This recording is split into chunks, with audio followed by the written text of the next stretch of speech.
I was his team president.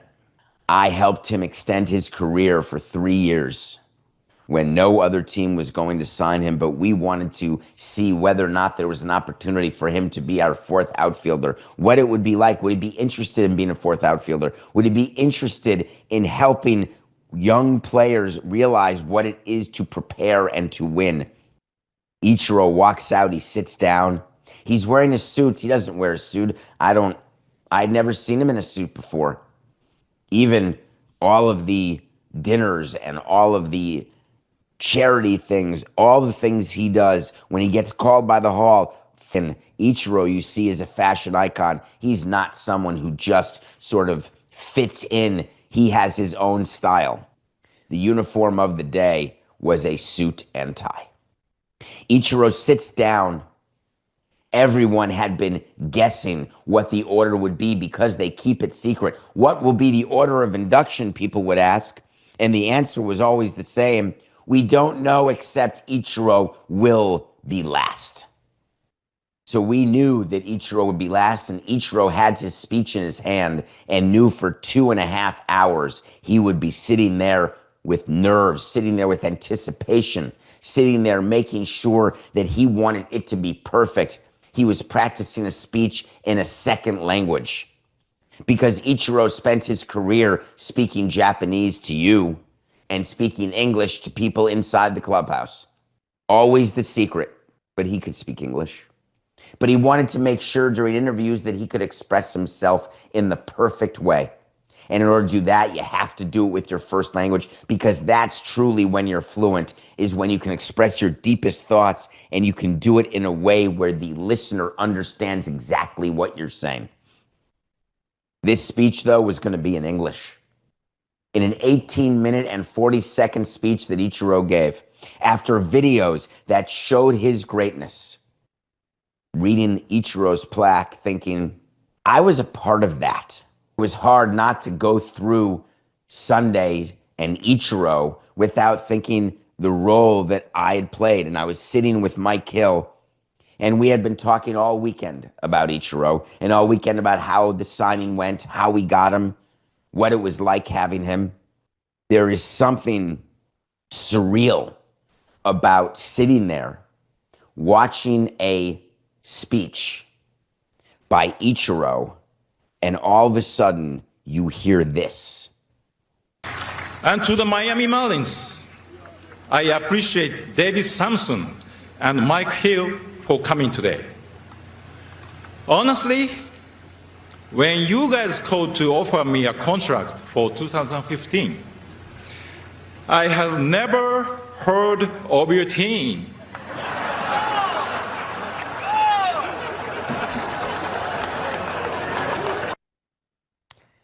Well, I think that one may be attached to us for a long time. I heard that happen, and when I say surreal is the word of the day, I think that if we were just talking about that moment, I don't know if surreal would cover it, because it ended up being an out-of-body experience, because it was one of those moments without any sort of help of any kind where I was actually outside of my body, and I was able to look at myself, and I was able to look at myself react to that, to hearing my name mentioned in a Hall of Fame speech, to mention my name associated with a Hall of Famer, not just any Hall of Famer, with Ichiro, with the Hall of Famer of the Hall of Fame. He and I know the true story, the real story of how he was signed. He and I know that the Marlins won the World Series in 2003 when Ichiro was in the big leagues and during his stage of the greatest 10-year stretch you'll ever see. He and I know what his views are, and he and I know what his humor is.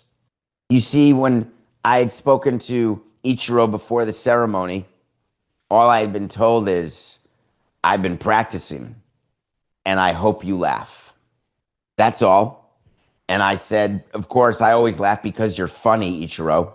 You see, Ichiro is one of the funniest people you'll ever meet. Ichiro delivered a bunch of funny lines up to that point in his 18-minute and 40-second speech. But when he delivered this line, it brought the house down. Because people's view is, wow, he had never heard of the Miami Marlins. I was looking at myself, make sure you smile, make sure you laugh, make sure it doesn't hurt you, make sure you don't view it as, wow, that's a slight to you. That's a slight to the place where you worked 16 years. Do not accept that, because you're the one there with the World Series ring, regardless of how people are going to react to that.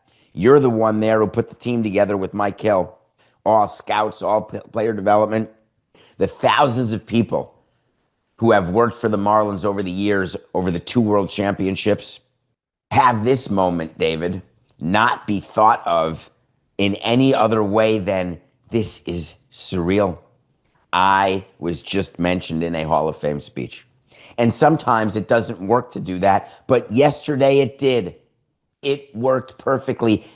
I was able to be in that moment watching myself say, that's never going to happen again. That feeling. Texted Ichiro after to tell him that was one of the funniest things I'd ever heard.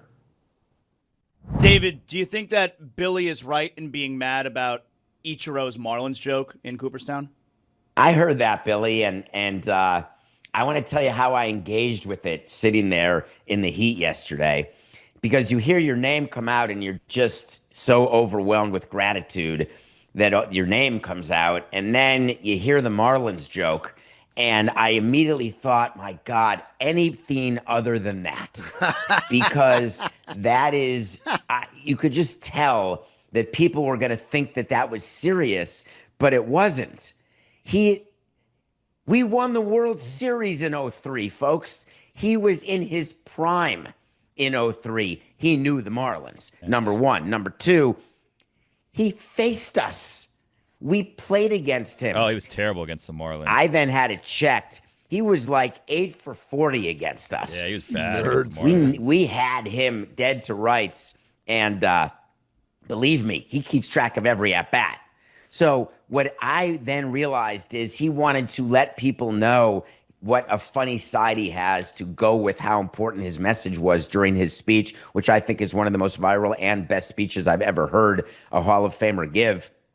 So I had a little PTSD because the Marlins are the butt of people's jokes, though we do have 2 World Championships in our franchise history, and we've been to the playoffs recently twice since COVID. So all of this talk that the Marlins are, such a failure, I just don't buy. But I think now people realize that, of course, Ichiro was joking. And that's just funny. It's funny. Of course, he had heard of the team, but I laughed. ご視聴ありがとうございました。